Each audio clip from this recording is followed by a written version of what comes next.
নমস্কার, আমি মিঠু। আমার হিলিং জার্নিতে আপনাদের স্বাগত জানাই।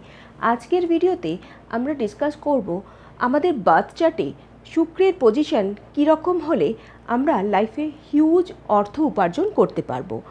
শুক্রকে জেনারেলি আমাদের লাইফে ভোগ বিলাস, সুখ, সম্পদ, ম্যারিটাল লাইফের হ্যাপিনেস এইসবের সাথে অ্যাসোসিয়েট করা হয় এবং যে সমস্ত প্রফেশন শুক্রের সাথে রিলেটেড সেগুলো হলো performing art, designing, interior designing, fashion designing, beauty industry, food industry, hotel industry, jewellery business, এই সমস্ত প্রফেশনের সাথে শুক্রকে দেখা হয়। কারণ শুক্র স্ট্রং হলে এই ধরনের প্রফেশনে মানুষদের গ্রো করতে দেখা যায়।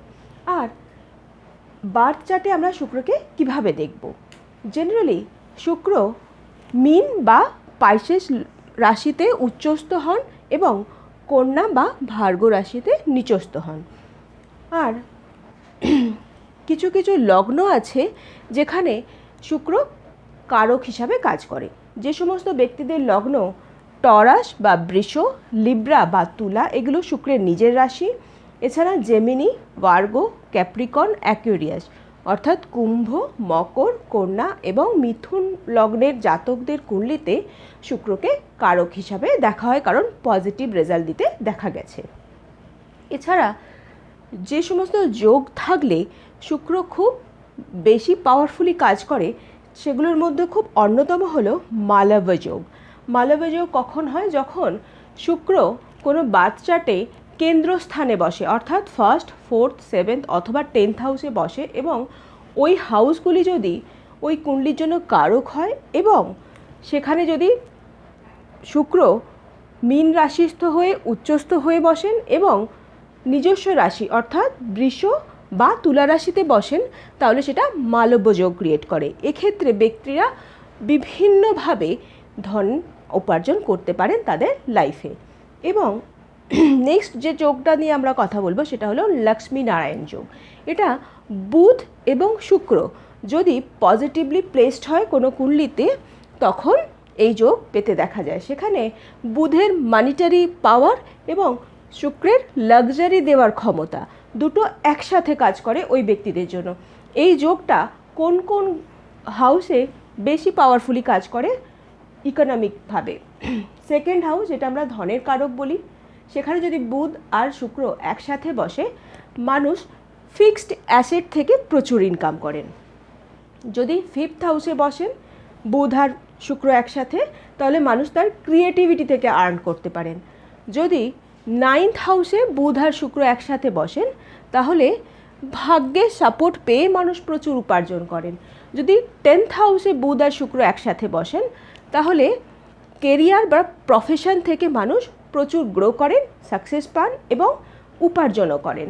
যদি 11th হাউসে বসেন তাহলে সোশ্যাল সার্কেল বা সোশ্যাল নেটওয়ার্ক থেকে মানুষ প্রচুর পরিমাণে অর্থ উপার্জন করেন।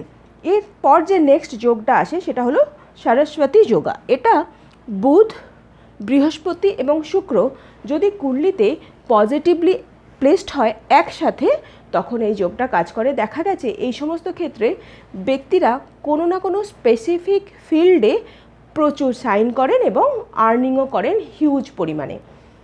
এছাড়া যে সমস্ত নক্ষত্রে শুক্রের অবস্থান হলে মানুষরা প্রচুর অর্থ উপার্জন করেন সেগুলো হলো ভরণী, পূর্ব ফাল্গুনী, পূর্বসারা, রেবতী, মৃগসারা আর আদ্রা নক্ষত্র। আপনারা যদি এইভাবে নিজেদের কুণ্ডলিগুলোকে অ্যানালিসিস করতে পারেন তাহলে শুক্রের পজিটিভিটিকে খুব ভালোভাবে কাজে লাগাতে পারবেন। আর যদি সেটা না হয় তাহলে কিছু কিছু রেমেডিস আপনারা নিজেদের লাইফে অ্যাপ্লাই করতে পারেন। যেরকম মহালক্ষ্মীর পূজা আরাধনা করলেও শুক্র প্লিজড হন এবং ভীষণভাবে ব্লেসড করেন আমাদের। শুক্রের কিছু কিছু স্টোন এবং ক্রিস্টাল হয় সেগুলোও পজিটিভ রেজাল্ট দিতে দেখা গেছে। এছাড়া পারফিউম ইউজ করলে, সেলফ গ্রুমিং করলে, নিজেকে সুন্দরভাবে প্রেজেন্টেবলভাবে রাখলে সেটাও কিন্তু শুক্রকে এনহ্যান্স করতে হেল্প করে। এছাড়া যদি হোয়াইট ক্লথ আমরা ইউজ করতে পারি, 6মুখী রুদ্রাক্ষও শুক্রের এনহ্যান্সমেন্টে ভীষণভাবে হেল্পফুল হয়। তো আপনারা এইভাবে নিজেদের চার্টকে অ্যানালিসিস করুন, শুক্রের পজিটিভিটিকে কাজে লাগান। আর যদি আমার হেল্প লাগে জানান আমাকে। এই চ্যানেলটির পাশে থাকার জন্য, সাবস্ক্রাইব করার জন্য, আমাকে এগিয়ে যেতে হেল্প করার জন্য অসংখ্য ধন্যবাদ।